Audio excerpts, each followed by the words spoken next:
Hello everyone, welcome back to the channel, and in this video it is March-intosh, that special time of year where all of us retro computer enthusiasts celebrate all things Macintosh. And in this video, we're going to be taking another look at my Macintosh Classic here. It's only been about 4 years since I've restored this thing, and I'm just now getting around to replacing the battery. That's not all we're going to be doing in this video. We're also going to be primarily trying to figure out what's wrong with this floppy drive here, because ever since I've put it back together and restored it, I've never gotten the floppy drive to work much at all. It keeps doing some weird stuff. So let's get it over into the computer room, get it torn apart, and fingers crossed it's something stupidly simple. So because I don't want to try and track down one of these super floppies that's in here. They're kind of expensive. About 4 years ago, I picked up 3 identical Macintosh Classics from a gentleman who was clearing out his garage. Now, he had worked at a local newspaper, and they were using these for a long time for all their primary word processing stuff.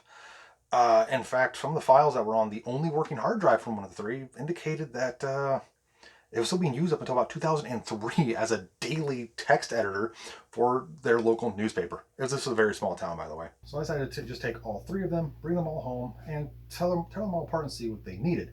So I took the best components from all 3 and made one really nice conditioned, basically fully spec'd out Macintosh Classic. I took the screen with the least amount of burn-in, the case with the least amount of yellowing, appearance-wise anyway, cleanest floppy drive, better board that I was able to that I recapped, and the only working hard drive, and well, toss it in here and it's worked great, except for the fact that the floppy drive never quite worked. It would eject floppies and it would kind of somewhat seem like it was reading them, but then it would say disk not initialized. So I would go to initialize and format it, and it would either halfway through formatting just fail and eject the disk, or it would format it, go to verify it, and then it would fail the verification and then spit it out. And it's been doing that for about 4 years, and I haven't really done too much with it in terms of trying to get that figured out. The plan was to get a blue SCSI to replace the aging hard drive that's in here, because it could fail at any moment. It hasn't failed yet, but at the same time, it's a quantum fireball SCSI hard drive. These things drop like flies, especially if you've watched any other retro YouTuber. In fact, even David Murray, I think he went through like 4 hard drives or something like that before he finally found a working solution. But yeah, that was my original goal, was to get a blue SCSI, because I wouldn't need a working floppy drive or the hard drive, because this blue SCSI would be the hard drive. I would just pop the SD card in and out and transfer files over. But I kind of now need a working floppy drive for a specific reason. Between then and now, I've picked this up, a gorgeous Macintosh SE30. Now, this needs restored as well. I'm not going to do that in this video yet, because this is going to need probably a lot of work. Every forum and stuff I've seen, every restoration video, they need the analog boards completely recapped, the main board completely recapped, you know, and all that kind of stuff. So it's going to need a lot. It's going to need a lot of retro bright. So this one's going to need a lot of work. I figured I could use this to possibly make the boot floppies and software needed for the Mac SE30. Now, yes, again, that's a moot point, because if I do get a blue SCSI for this, I'm definitely gonna get a blue SCSI for this. So yeah, that's my that's my goal. So I'm gonna show you what this thing's doing on terms of the floppy drive, and then we're going to take it apart, take the floppy drive out, and just see if I can see what's going on with it. It might just need cleaned and lubed. I thought I already did that when I put it back together, but and then again, there was 3 of these floppy drives at the time on my shelf, so I might have grabbed a junk one by mistake. So let's just take a look. I'm gonna plug in power cord. I'm just gonna steal the ADB keyboard stuff from my 2GS for right now. They're the same protocol. All right, and see what it does.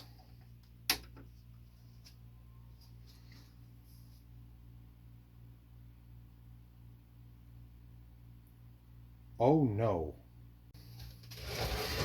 That's not good. I'm not quite sure why that checkerboarded.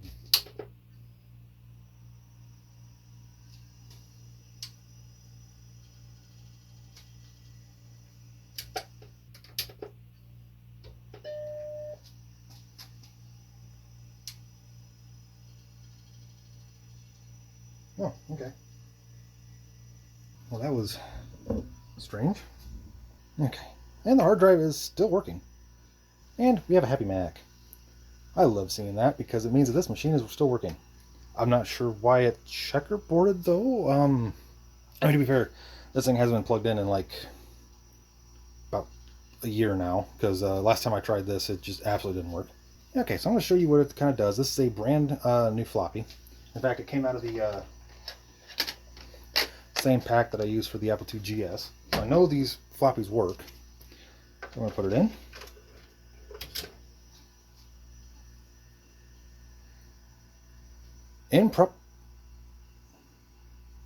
Improperly formatted. That's a new one because usually it says this disk is not initialized or not a Macintosh disk.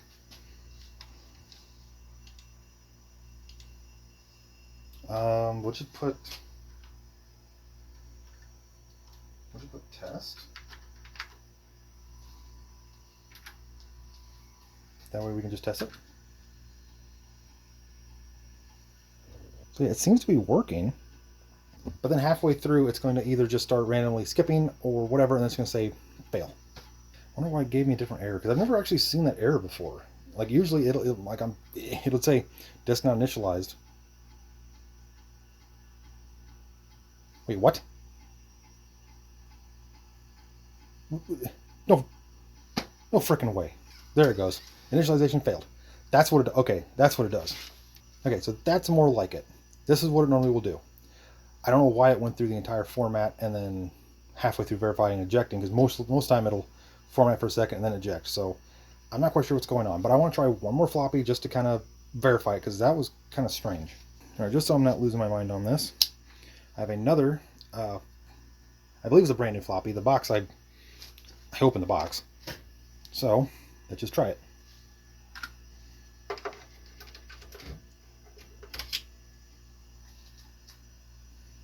Yeah, this is not a Macintosh disk. Do you wish to initialize it?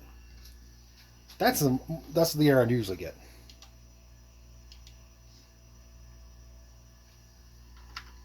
Oops. Test. Oh, I kind of wonder. So I was trying some of these floppies out when I was doing the Apple II GS 80D Pro stuff, and I formatted all of these for the Apple II. So I wonder if that was that weird. It's not formatted for this drive. I kind of wondered maybe that's what was going on as to why it gave me that weird error. But still, that was a normal error I normally get. This is not a Macintosh disk, and that does it even with disks that I think are for Macintosh, of which I have some, like Pyro, Speed Odometer, Disk Doubler. I got Sands of Fire, Shanghai, Strategic Conquest. I got Power Users Toolkit for Mac. I've got Design Center System 1 Evaluation for Macintosh 2. But yeah, these won't read in this floppy. Okay, but even this one's going further than it used to. So I wonder what's going on. What?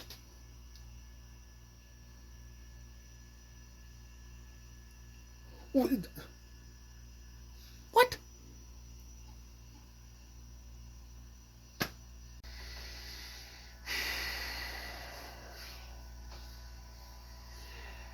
I wish I could explain. Like, really explain how confused I am about this. This has never worked. Never worked. In the 4 flipping years I've had this thing randomly powered on, randomly whatever, testing this out, trying to get this to work, trying to read these freaking floppies that I have for Macs. This has never worked. Never. It would do like it did with this orange one. It would either format halfway through, fail, or it would format, verify, fail. So what?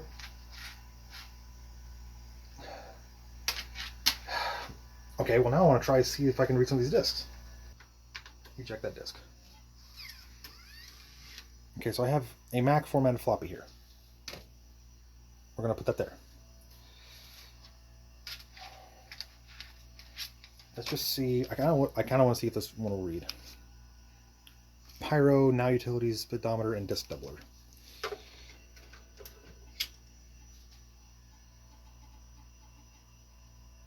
Are you... What did I do? Like, seriously, what did I do? Why is this now suddenly working?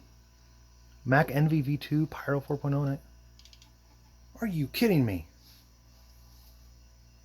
Okay, so we have computer type unknown. The 68,000 system 6.07 with 4 megabyte RAM, no FPU, no color, standard AV keyboard, and no Apple Talk loaded. All right, well, let's just. Are you serious?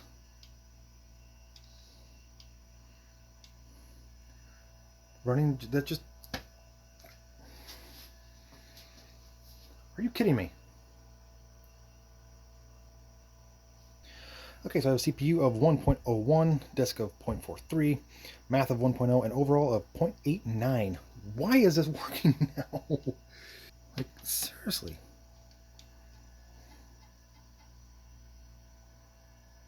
Software.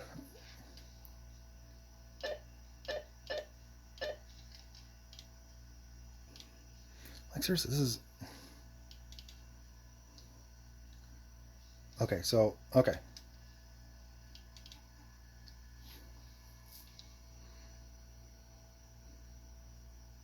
What is Pyro?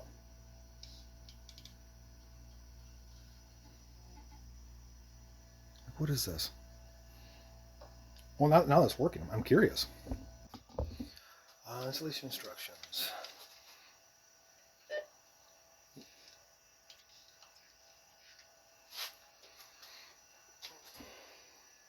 Pyro in your system folder.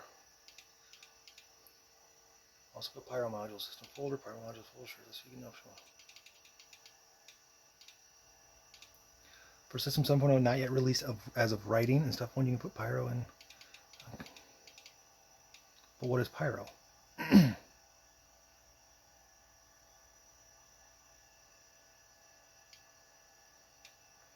Kaleidoscope. Fireworks. Slinky. Oh, are these? These are, I think Pyro, I think this is I think that's for screensaver stuff. So this disc actually works. Put that in the good pile. And let's just try a game. I think we have Shanghai, Pararena, Strategic. Let's just try it.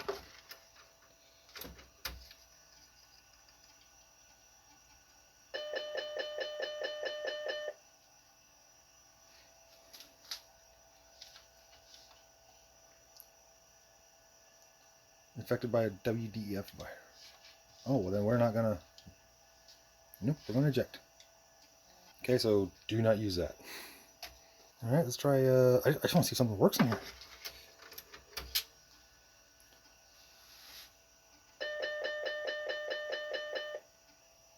Disinfect. Okay, so. Okay, do not use. Okay. Oh, this is so confusing to me. But that's not games for. Okay, so. Well, now I'm confused.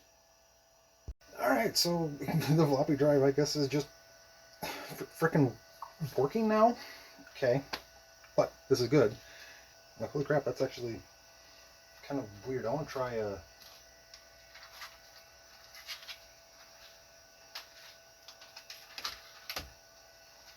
little more floppy here. This one is Stuff It Deluxe.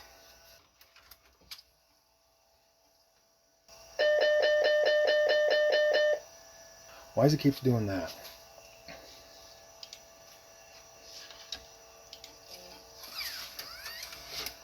Okay, let's just shut this down. So let's try Stuff It again. It's unreadable. Okay.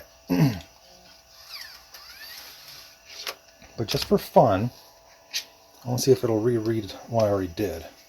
Because now I'm curious.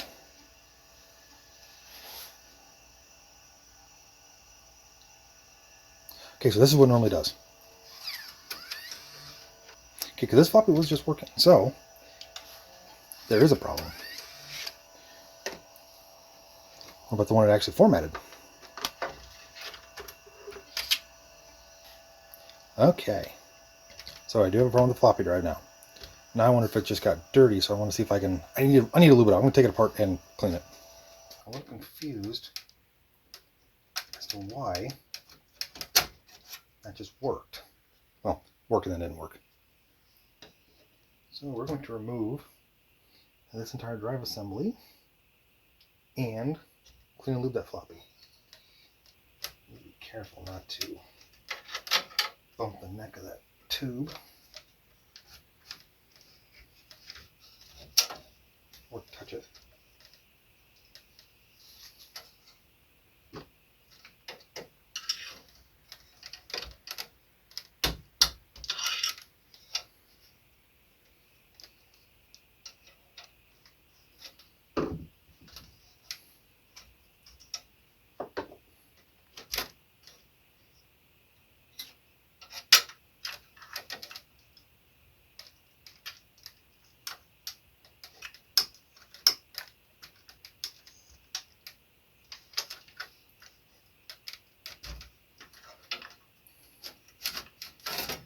Okay, and there we have the main board.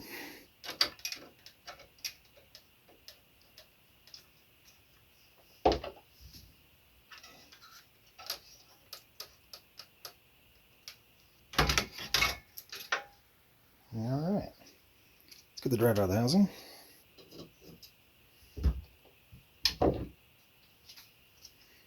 Alright.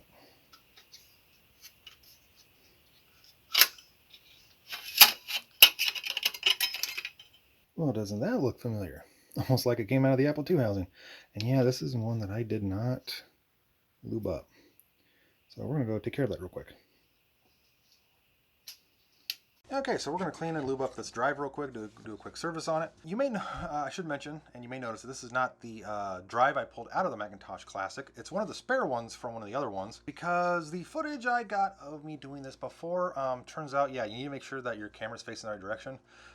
Turns out I had it facing that way, so all it recorded was my lovely light above me and my audio. So that's just, we'll do it with this one to kind of show you how kind of somewhat easy it is to get these drives cleaned up. First thing we need to do is we need to get this top section here lowered down in order to get it torn apart fully. So we need to pull this and pull that.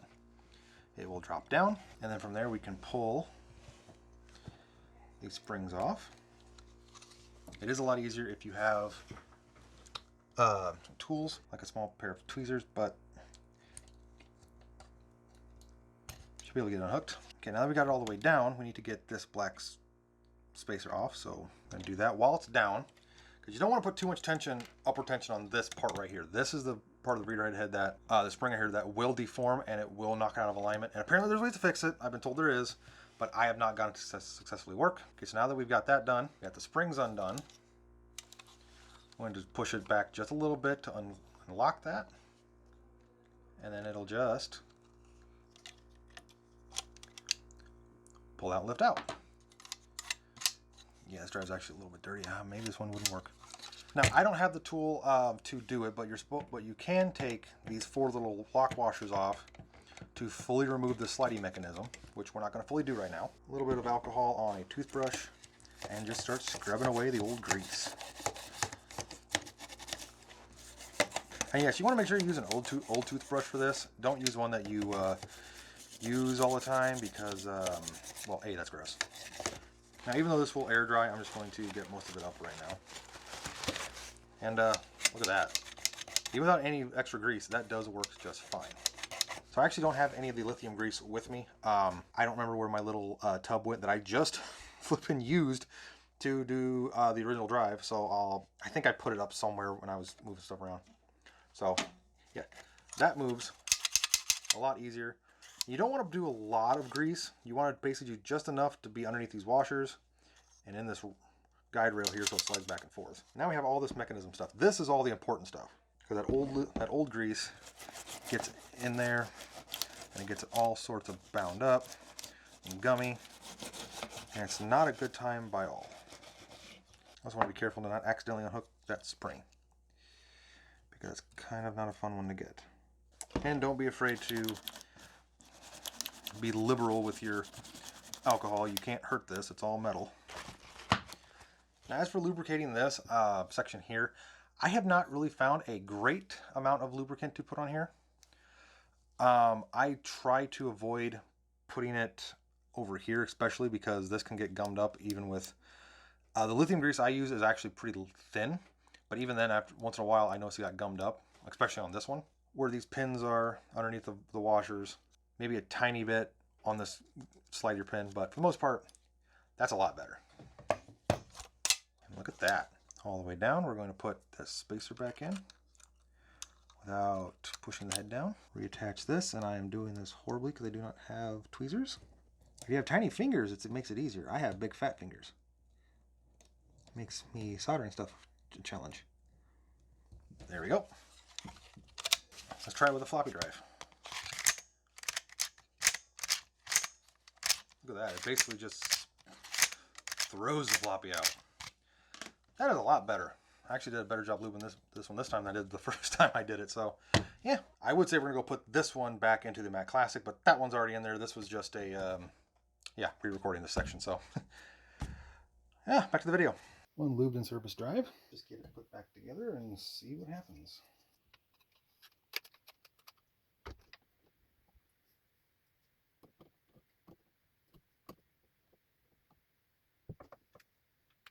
Okay.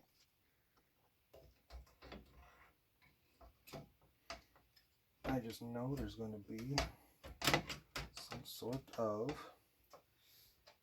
fan of Macintoshes that are going to not like the way I'm doing this. That's okay, because I'm not a Macintosh expert, nor am I an Apple expert, or really any type of expert. Isn't it really annoying that they use SCSI? Like, was there a reason for that? Besides bragging rights? Okay. So I did some digging around to find it, but here's one of the batteries I pulled out, which is a vintage 1991. Yeah, still didn't leak, which is good. I'm going to replace it with this modern replacement from Interstate. No, I'm not sponsored by Interstate, but... all right.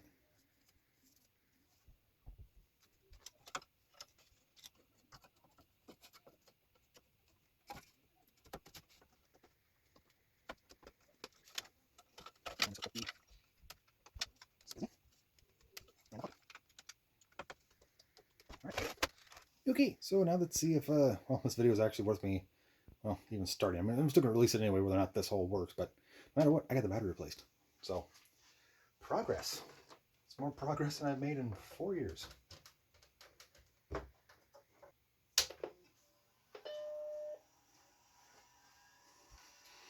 Okay, we're also going to put in a cleaning disc with some alcohol on it, just to see. Oh, that took that so much better. Still didn't eject it that well, but that's fine. All right, let's try the formatted one.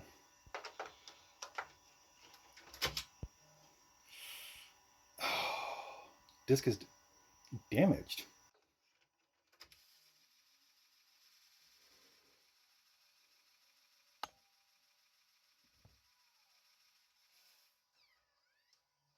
Okay, now that's had some time to dry. Let's try it.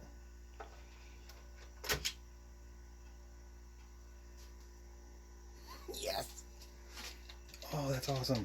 Yeah, I wonder, could I wonder something, could I copy something to that?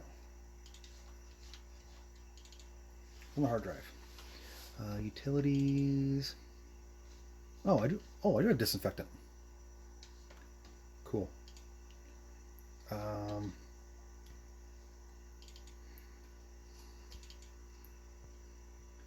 Screen, what? I have screens?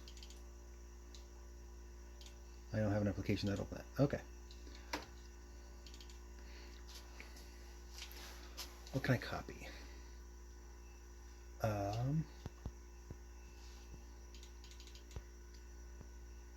Desk writer.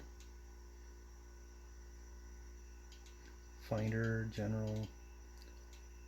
Ooh, hey, I have image writer drivers. I could print something with.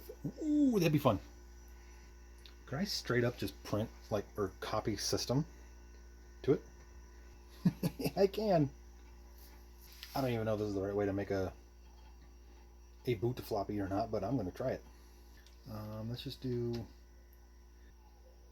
Cool. So this might have made a boot disk. So now I want to power this thing down and see if it'll boot from just the floppy.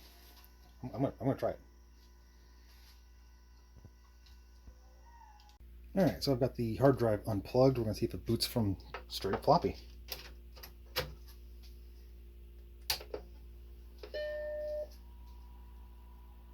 That's a lot quieter without that hard drive spinning. You know, I bet if I replace that cooling fan with like a noctua or something, I bet this thing will be really quiet.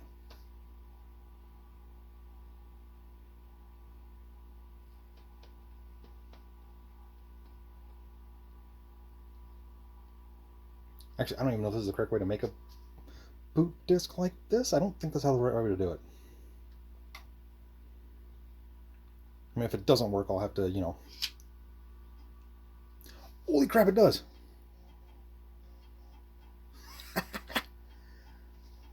Okay, I wasn't sure if this is how you make a boot disk or something for, or can make a boot disk for a Macintosh, but holy crap. Well, I mean, is it actually going to get to the desktop, though?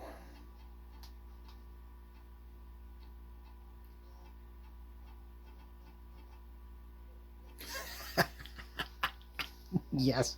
I just need to figure out how to rename this. Oh, that's awesome.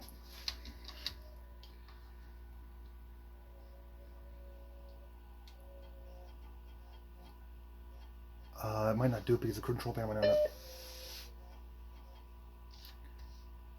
Okay, that's fine though. About the Finder. Finder 617, system 607. Yes.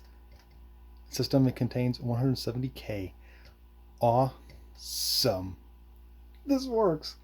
Now I just got to figure out how to set time, which is not on here. So that's fine. This is just a generic boot disk. This is awesome. Now I have a generic boot disk for my Macintosh Classic. I'm finally. What is even happening with this thing? I don't know. I can't explain any of this. I can't explain anything of what happened in this video, like, at all. No part of the plans I had for this video went fully to plan. I got thrown kind of a massive curveball here, and I have no idea what happened, and I'm, again, like I said, very confused.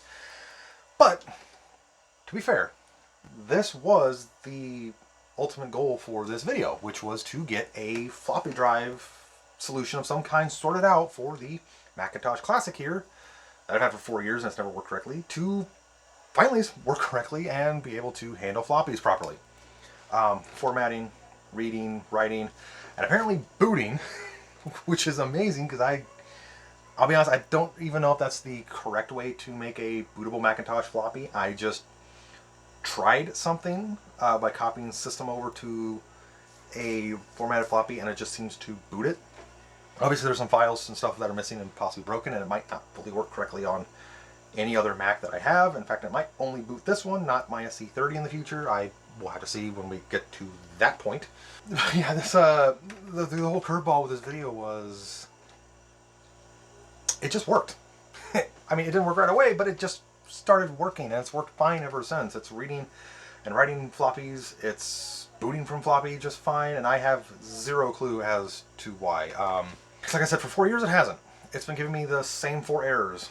This is not a Mac floppy. This floppy's damaged. This floppy's unreadable. This floppy's not initialized. You wish to initialize it? Yes. And at some point during the initialization process, it would spit it out, whether right away or right around the time of it saying verifying in the verifying format, and it would just spit it out.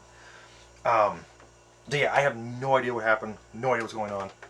But I'm happy. I'm overly thrilled that this thing is finally working correctly. It's just, I am so confused. It's just one of those weird things with retro computers that, you know, maybe it's because it's March-intosh. Maybe it knew that, hey, it's a special occasion, so maybe I better work correctly. And I can almost guarantee you April 1st, I'm going to power this thing up and it's just going to start spitting these floppies back out and irritate me again. But yeah, because see, my original plan for this was if this floppy drive didn't work, I was going to take it out, lube it up, clean it. You know, say it was worn out, something didn't work on it. I was going to swap in another drive and see if this one worked, because it's from another one of the Mac Classics as a spare. And if this one didn't work for whatever reason, I was going to try the floppy that was in the 2GS's housing with the adapter board on disconnected, of course. And see if that double density one would do something. You know, I was going to try so many things with this video, but it all kind of got blown out of the water because it's just suddenly working. I have a couple theories as to what happened though, and if anyone who's been into retro computers longer than me, or who knows exactly what happened could possibly tell me, that'd be great, because I have I have a couple theories. One contradicts itself right away. So my first theory as to why this didn't work for so long was maybe it was these floppies. Maybe they were just really old, really worn out, used all the time. The magnetic media was not as strong, so maybe it couldn't have a new format laid down, or maybe there's something weird with the material where you wouldn't fully erase the format that's currently on them. Maybe the heads wasn't strong enough to do that. It was causing problems. You know, whatever. I mean, that could be a thing. But then that gets broken because why is it suddenly reading Macintosh floppies when they didn't before? And I did try this one before. That's why I was curious about it. And these games didn't work either. That's why I was curious about it. My second theory is actually one that I've heard about, and I don't know if it's true, and I think it might actually be true with this one. It could be that these new floppies are not, quote, good enough. Yes, they worked with the Apple II GS floppy drive. They formatted just fine as a double density, but it's possible that maybe the magnetic material is just microns, or whatever the measurement for these things is, just a tiny bit too thin for this older mechanism here, in this one at least, to fully put the correct pressure on it and format, read, write, etc. correctly. I mean, that is a possibility with these older ones being maybe just a tiny bit thicker. And, you know, maybe there's something wrong with that, because I have been hearing that in a lot of cases with at least DOS PCs, that these brand new, very late manufactured 3.5-inch drives are just not as reliable as these older ones for whatever reason. Maybe there's something to that. My main theory, though, that I'm going to go with, my main prevailing theory, is when I had these machines apart and the parts were scattered while I was doing the restoration and reassembly of them, that these drives were basically stacked on top of each other and they were constantly being moved around. And it's possible that when I was doing all that, I must have jarred it out of alignment. Maybe just a tiny bit, just enough to actually throw it out of alignment. Plus with the incorrect way I cleaned the floppy head.